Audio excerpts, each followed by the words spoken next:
Maestros TV, hagamos la sociedad del conocimiento.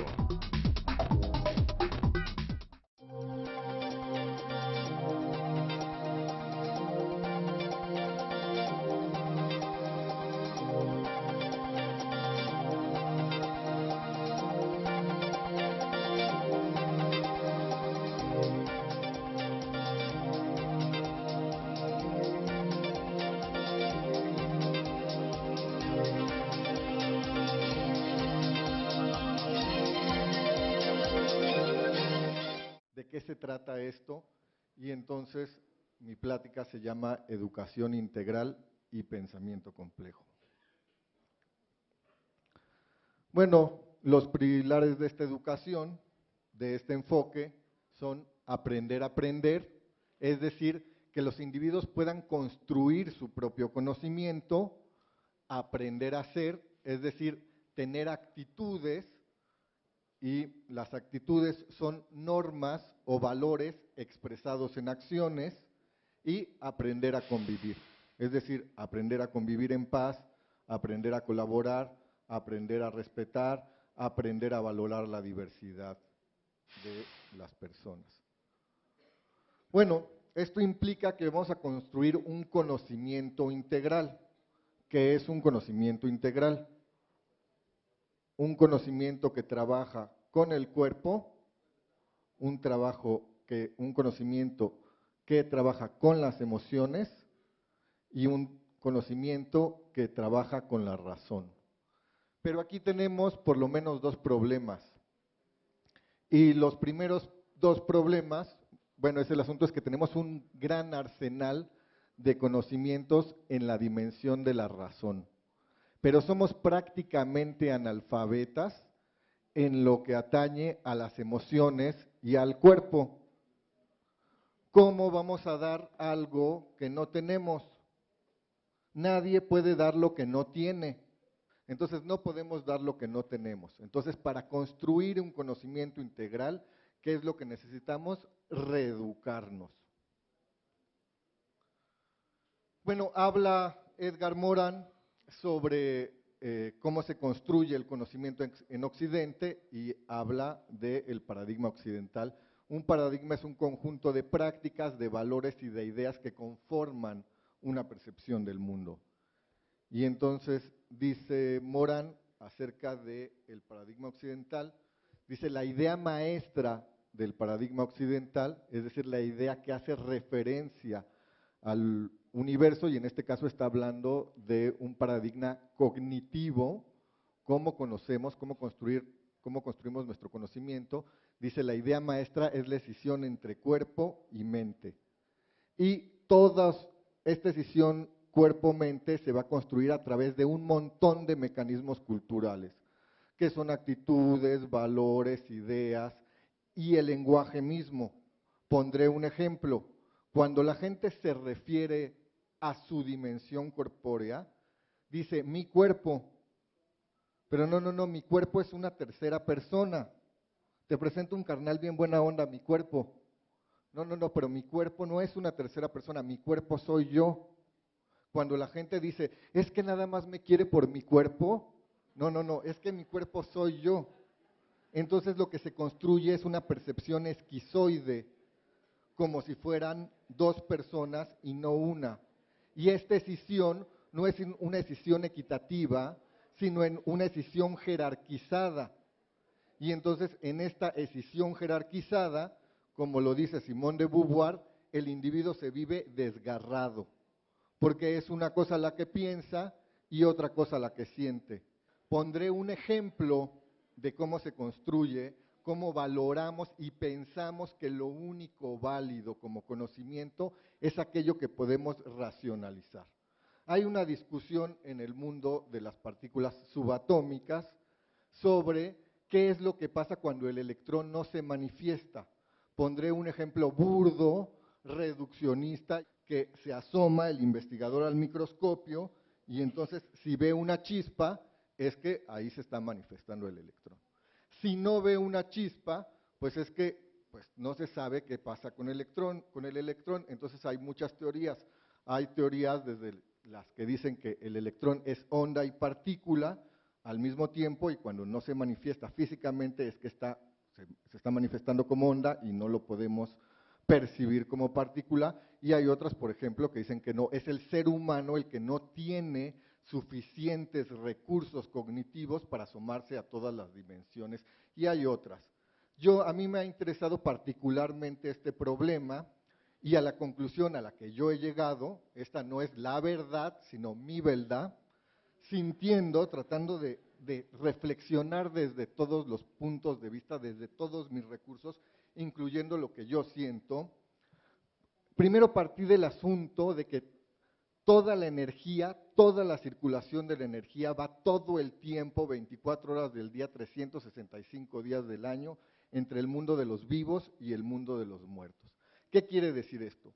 Mis células, todas mis células que me conforman, se renuevan cada 7 años. Cada 7 años el ser que soy yo ya es otro. Las únicas células que no se renuevan son las neuronas y aún las neuronas se mueren. Entonces, cotidianamente mis células están muriendo y están haciendo otras. Así es la circulación de la energía. Todo el tiempo va entre el mundo de los vivos y el mundo de los muertos. Entonces, mi conclusión acerca de este problema, ¿dónde está el electrón cuando no se manifiesta? Pues para mí, en el mundo de los muertos.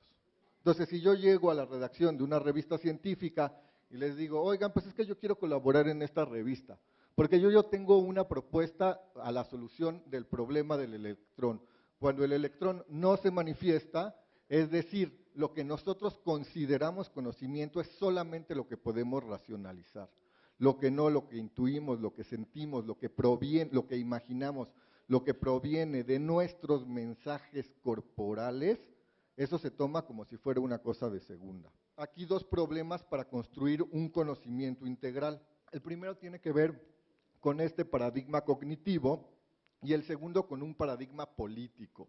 Un político en el sentido de que lo político es lo que atañe a los habitantes de la polis. Todo acto humano es político porque propone un modo de convivencia. Y entonces, a la vez que tenemos este paradigma cognitivo, que es la separación cuerpo-mente, también tenemos un paradigma político que en Occidente sería el autoritarismo. Y entonces, sobre Max Weber, que es un pensador que aportó a muchos campos del conocimiento, a la política, a la economía, a la filosofía, a la ciencia, etcétera, tiene un libro que se llama Economía y Sociedad, y en este libro, Economía y Sociedad, propone 2 definiciones sobre poder.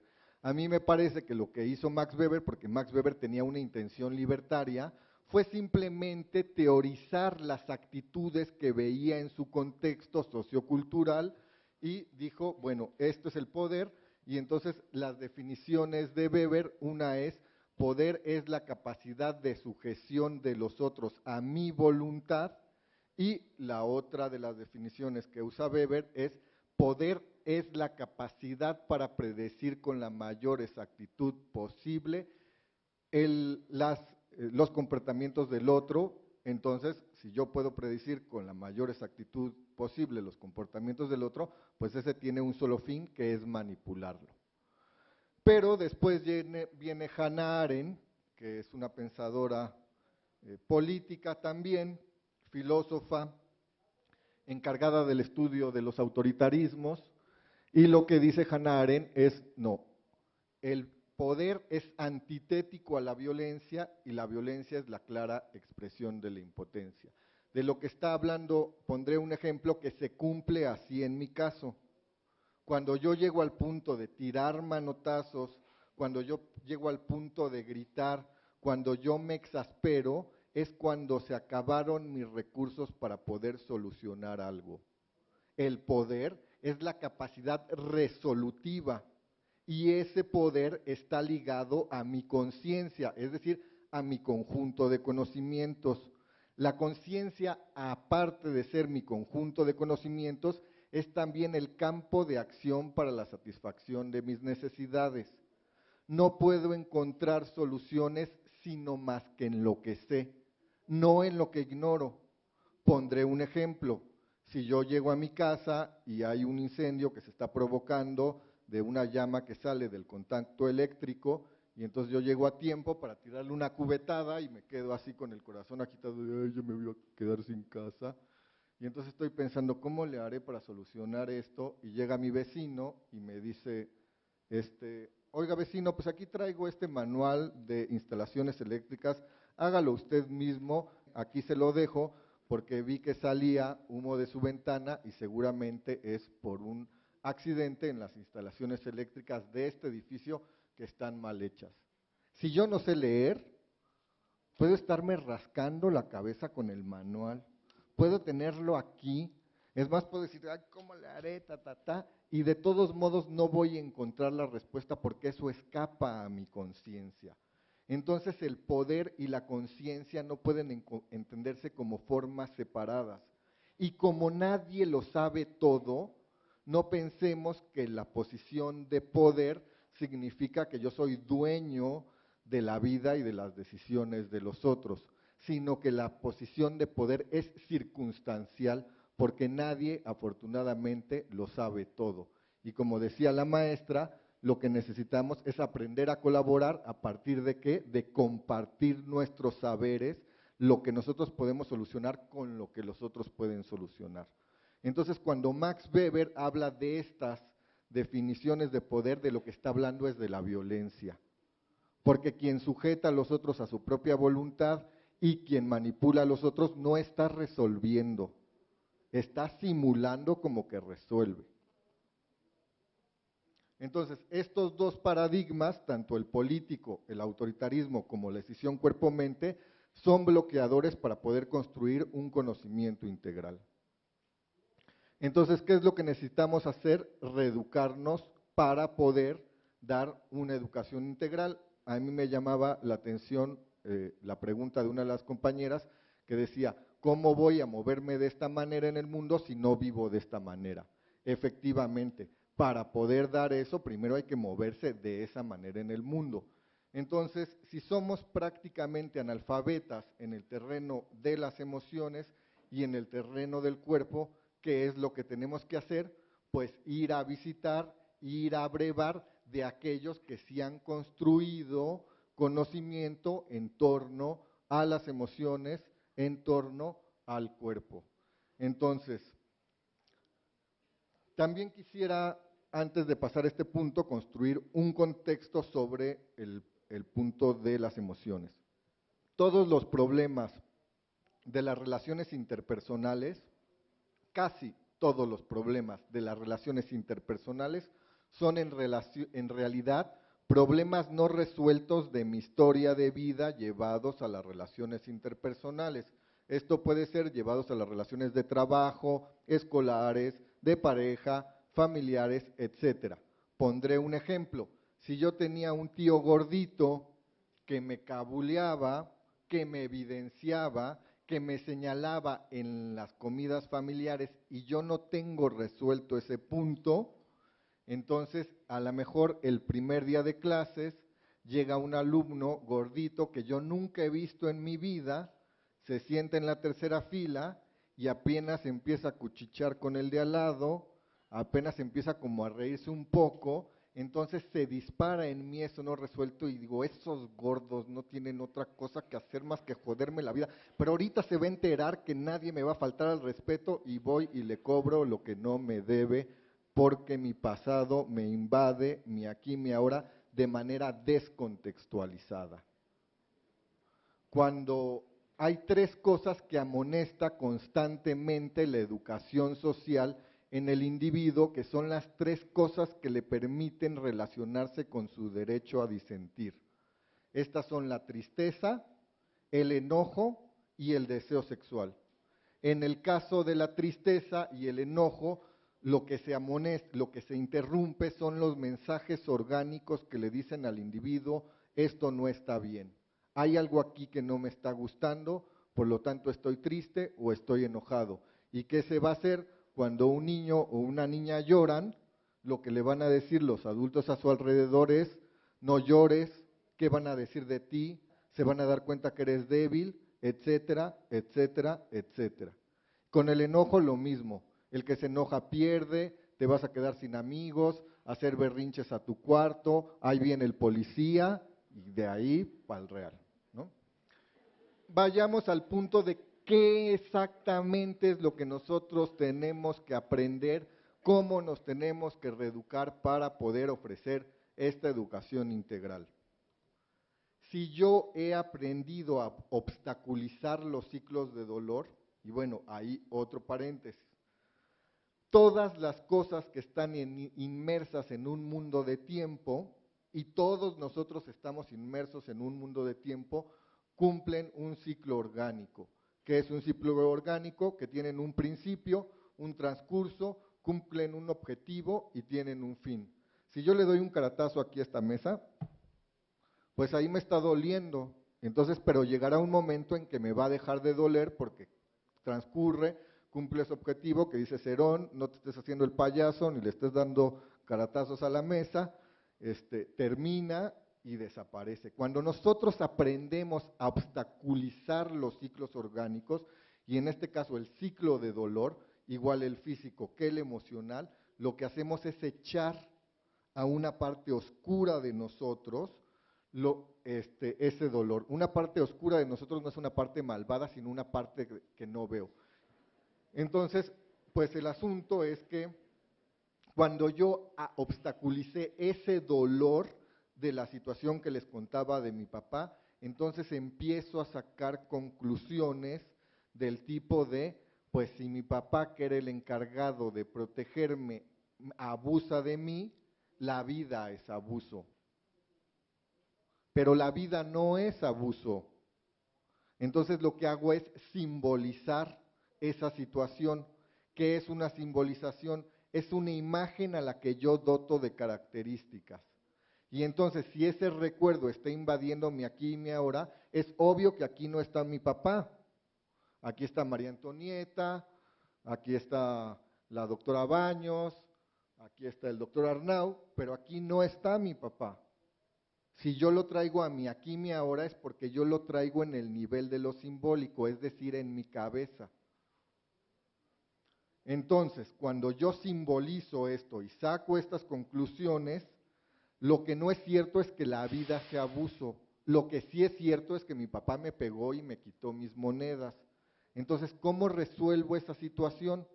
Regresando al nivel de lo simbólico, trabajando con mi propia psique, porque a lo mejor ese que me agredió, porque yo no puedo ser víctima durante 20 años de una persona que me hizo algo hace 20 años, eso es ilógico.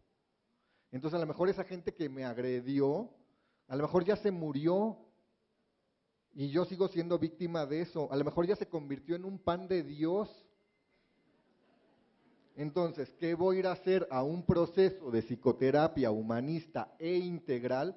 Humanista quiere decir que tiene a la persona como su centro, que no le podemos poner por encima, es que la religión dice, es que la moral dice, es que Dios dice, sino tenemos que ir directamente a atender sus necesidades. E integral es que incorpora todas las capacidades y potencialidades del ser humano. Entonces, ¿qué se va a hacer a un proceso?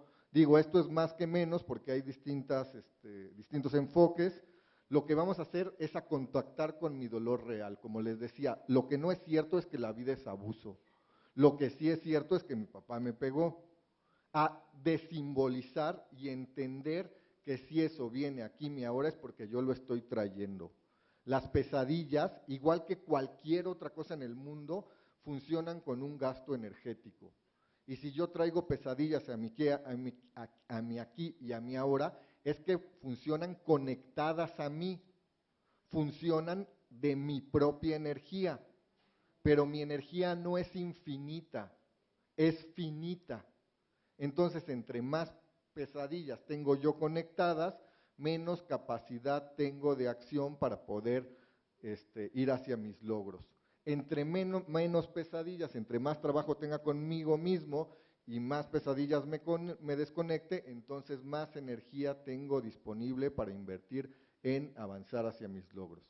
Entonces ahí voy a desimbolizar, voy a adquirir habilidades. Todas las inseguridades de las personas provienen de una falta de habilidades. Habilidades es saber hacer. Si a mí me dice el maestro Arnau, Cerón, te tengo una conferencia de 100,000 varos, pero la tienes que dar en monociclo. ¿En qué? Sí, en monociclo, mira, vas a subirte ahí el monociclo, vas a dar unas vueltitas, y te vamos a pagar 100,000 varos. Bueno, ok, la doy, toda la noche me la voy a pasar así. ¿Cómo le voy a hacer? Me voy a romper el hocico en el monociclo. No, ya sé, me voy a llegar con un yeso, con una férula, con algo ahí, con tal de que me tenga que librar del monociclo. Si yo sé hacer las cosas, entonces mis inseguridades desaparecen. Voy a construir actitudes positivas, que son normas o valores expresados en acciones. Me voy a conectar con mis deseos y no con… Cuando nosotros tenemos estas situaciones simbolizadas, también construimos determinaciones defensivas.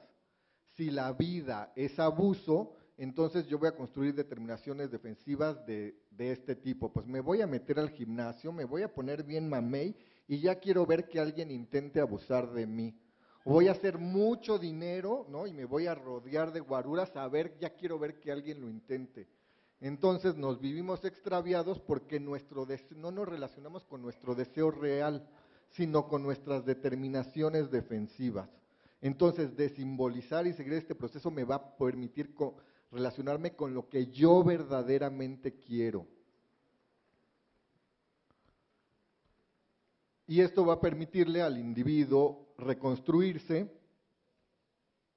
y esto, cuando el individuo se reconstruye, va a poder avanzar en su proceso de autonomía. Y aquí quisiera hacer un paréntesis sobre dos definiciones de violencia que yo uso para mis pláticas, para mis cursos y para mis conferencias. La primera de las definiciones proviene de la literatura de difusión, más que menos. Si vamos a tomar un folleto de la CONAPRED, que es el Consejo Nacional para la Prevención de la Discriminación, de la Judicatura Federal, de la PGR, nos dirá: violencia son los actos que atentan contra la dignidad física, emocional, psicológica de los individuos. Así eso es violencia. Pero yo uso otra que a mí me gusta más porque a mí me ha permitido hacer conciencia de mi propia violencia, y también me parece que a las personas les permite espejearse acerca de su propia violencia. Y es de una organización que es Amnistía Internacional, y dice: violencia es control sobre el tiempo, los recursos, la información, el tiempo, los recursos, la información y el cuerpo de los otros sin su consentimiento. Y cuando yo leo esto digo: ese sí soy yo, porque mi vida y las de todos los que yo conozco está llena de control o de intento de control sobre esas cosas que son las que empoderan a los otros sin su consentimiento. Entonces, ¿para qué sirve un proceso de autonomía? Por supuesto, para ser dueño de uno mismo, pero desde un proceso de autonomía, cuando yo soy capaz de hacerme cargo de todas mis necesidades, no tengo ninguna necesidad de controlar a los otros. Porque si yo soy autónomo y me sé hacer cargo, si yo no soy autónomo, por ejemplo, y entonces mi pareja me paga absolutamente todo, hasta para los volados tiene que sacar las monedas, y ya está harta de mí y dice: ya no aguanto al Cerón, es un vividor de la peor calaña y ni para los volados saca las monedas. Bueno, de que mi pareja se enoje y me odie a que me quede sin comer, se los aseguro, no me voy a quedar sin comer. Si yo no he aprendido a hacerme cargo de mí en la construcción de relaciones sociales, y todos mis amigos son en realidad amigos de mi hermano, que dice: ya estoy harto de cargar con este niñote, y así mínimo bajita la mano para que se entere, cada vez que salgamos lo voy a cabulear con todo el mundo, lo voy a agarrar de puerquito, lo voy a agarrar de mi broma. Y bueno, pues de soportar algo que no quiero soportar a quedarme sin amigos, voy a soportar cosas que no quiero soportar. Cuando yo he construido mi autonomía o he avanzado hacia mi autonomía, porque recordemos que esto es un proceso, entonces solamente voy a establecer relaciones en las que la moneda de cambio sea el respeto entre las personas, porque no tengo ninguna necesidad de estar con alguien porque me dé algo que yo no puedo conseguir por mí mismo, porque yo lo puedo conseguir por mí mismo. Y no voy a intentar poner ningún abuso sobre nadie, porque yo puedo conseguir las cosas por mí mismo y entonces si los otros construyen también su autonomía, no se tendrán que comer las cosas de mí que no se quieran comer. Bueno, en regresando al cuadro del proceso terapéutico, avanzaremos hacia nuestro proceso de autonomía y entonces de la mano de yo ser una persona autónoma, entonces podré colaborar. Entonces podré participar con trabajo, responsabilidad y beneficios compartidos con los otros. Eso es en el caso de las emociones. En el caso del cuerpo, lo que necesitamos es acudir a alguien que haya construido conocimiento sobre el cuerpo, porque una vez más, en este terreno somos prácticamente analfabetas. ¿Quién ha construido saber sobre el cuerpo desde el cuerpo? La yoga. ¿Qué es lo que permite la yoga? Saltar por encima de esta decisión, librar la decisión cuerpo-mente. Autoconocimiento de mi fisiología e introspección. ¿Qué quiere decir? Las explicaciones de la yoga son del tipo de, por ejemplo, hay glándulas en el cerebro, la pituitaria y otra, bueno, no recuerdo cuál es, pero bueno. Entonces, cuando la gente se pone de cabeza en una posición de yoga, lo que se le dice es, esta posición, si usted se pone con la barba pegada al pecho y el cuerpo recto con la cabeza abajo y los pies arriba, deteniendo su cuerpo con un doble ángulo recto de los brazos, en una posición que se llama la vela, el flujo sanguíneo va a inundar esas glándulas encargadas de segregar tal o cual sustancia en el organismo para inducir tal o cual estado de bienestar o de salud, y cuando uno lo hace, uno lo comprueba y no es algo que se construye desde la intelectualización, sino desde la comprobación corpórea de que eso está sucediendo. Descontractura, el yoga lo que hace al estirar es descontracturar. Todos los dolores emocionales tienen un correspondiente en contracturas musculares. Si mi mamá me decía, pues de niño, pues yo no fui feliz por tu culpa, lo más probable es que yo construya una posición corporal de este estilo.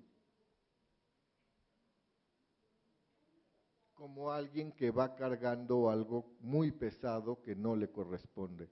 Entonces, descontracturarnos, corregir nuestra postura, también nos va a permitir una elasticidad no solamente física, sino mental, emocional, y pararnos desde otro lado ante la vida.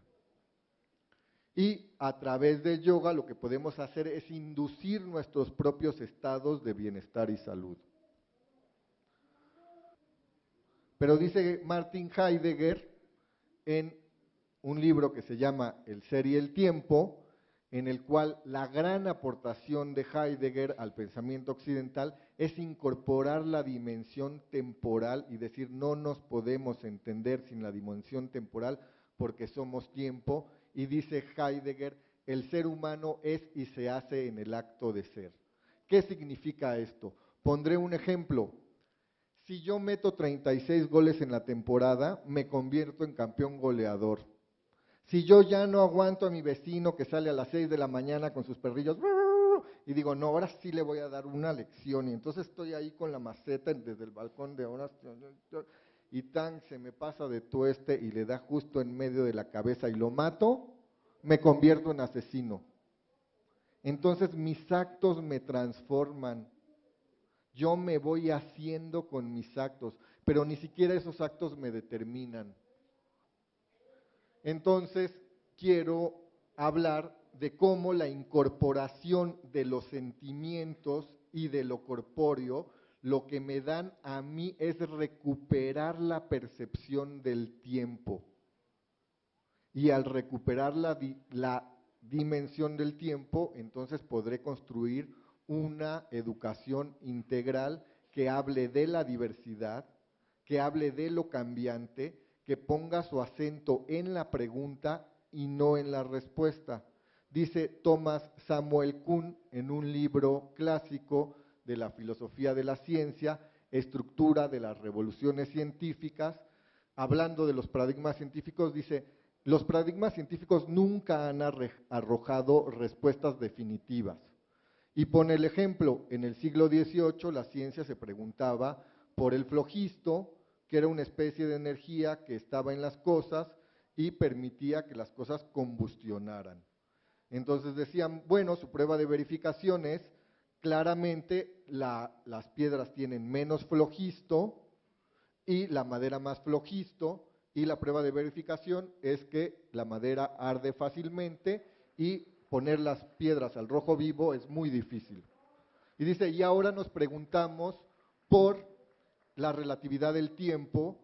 Dice, pero esas respuestas son históricas como todas las de la ciencia. Dice, el valor de un paradigma científico más bien reside en sus preguntas básicas y no en sus respuestas. Lo que nosotros tenemos que hacer en el marco de la construcción de una educación integral y de un pensamiento complejo es pasar del asunto de las respuestas al de las preguntas. Porque lo que pasa en una educación memorística, es decir, esta es la lista de las cosas que tú tienes que saber, niño, niña, apréndetelas de memoria y eso es lo que es bueno para ti, pues lo que hacemos es que lo más probable es que en unos años, cuando esas personas sean adultos, a lo mejor esas respuestas ya no son las respuestas. Y lo más probable también es que a lo mejor los problemas a los que se tenga que enfrentar y resolver ya no sean los mismos problemas. Lo más importante es que la persona aprenda a construir conocimiento y no que haga que se memorice una lista de conocimientos, porque eso es totalmente descontextualizado de la vida. Entonces, como les decía, lo más importante es que la gente se aprenda a preguntar. Conciencia de la dimensión. Cuando nosotros hacemos esta integración, lo que vamos a recuperar es la conciencia del tiempo, una conciencia integral.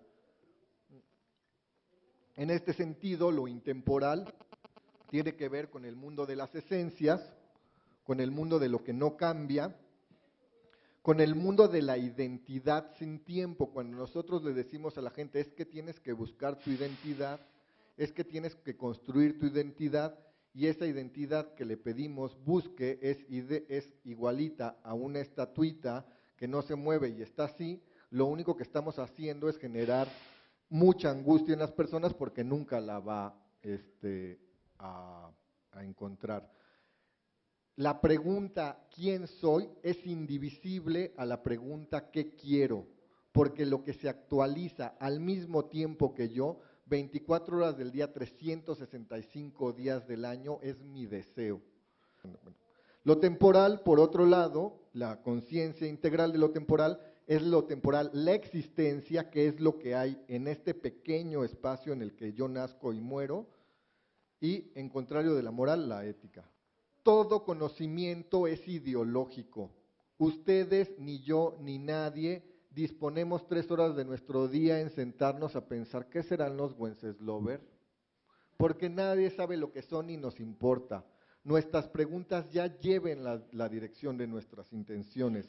Una vez más, cuando yo les hablo de esta educación social que amonesta en la tristeza, el enojo y el deseo sexual y además les aplica un castigo, entonces la gente empieza a deslindarse de su intención y dice, no, no soy yo, es la familia, es la moral, es no sé quién, y si se deslinda de su propia intención, no construye un conocimiento desde esta dimensión ideológica que es la que lo puede orientar, sino como si el conocimiento fuera algo dado que tenemos que descubrir, y el conocimiento no es algo dado que tenemos que descubrir.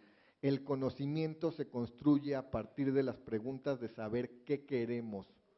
Y dice Schopenhauer, no hay vientos favorables para quien no sabe lo que quiere. Si nosotros no sabemos lo que queremos, pues más bien nos vamos a vivir extraviados.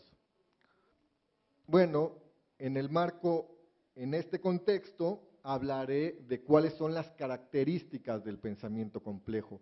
Una explicación, un conocimiento que nosotros construimos, debe de enseñarse contextualizado, con las cosas, las situaciones que lo rodean. También se tiene que explicar de una manera global. ¿Qué es global? Tenemos que explicar la relación entre las partes y las partes con el todo.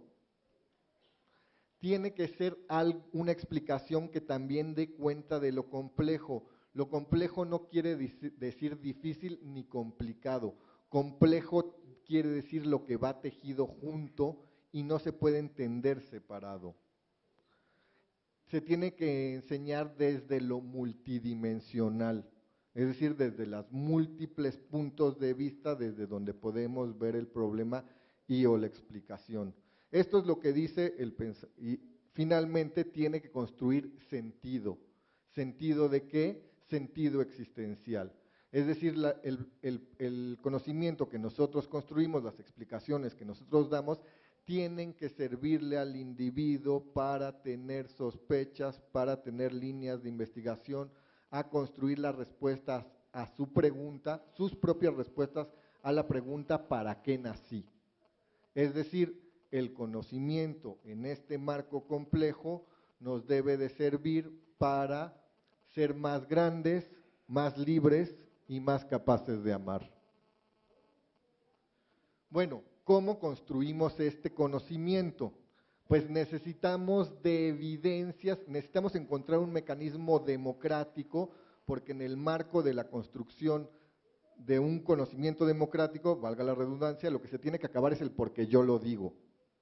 El porque yo lo digo no construye ningún conocimiento, sino construye creencias y lo que hace es empantanar a la gente en el conflicto estéril de tu creencia contra la mía. Que se acabe el porque yo lo digo. Si yo lo digo es porque traigo aquí los pelos de la burra en la mano.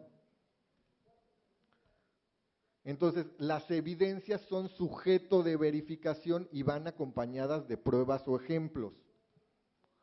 Dan cuenta de procesos y no de esencialismos, porque lo que sucede en el mundo de tiempo son procesos, no esencialismos. Si estamos hablando de procesos, estamos hablando de cuestiones que son secuenciales, es decir, de explicaciones o conocimiento que nosotros podemos ir siguiendo como si fuera un cuadro de cómic.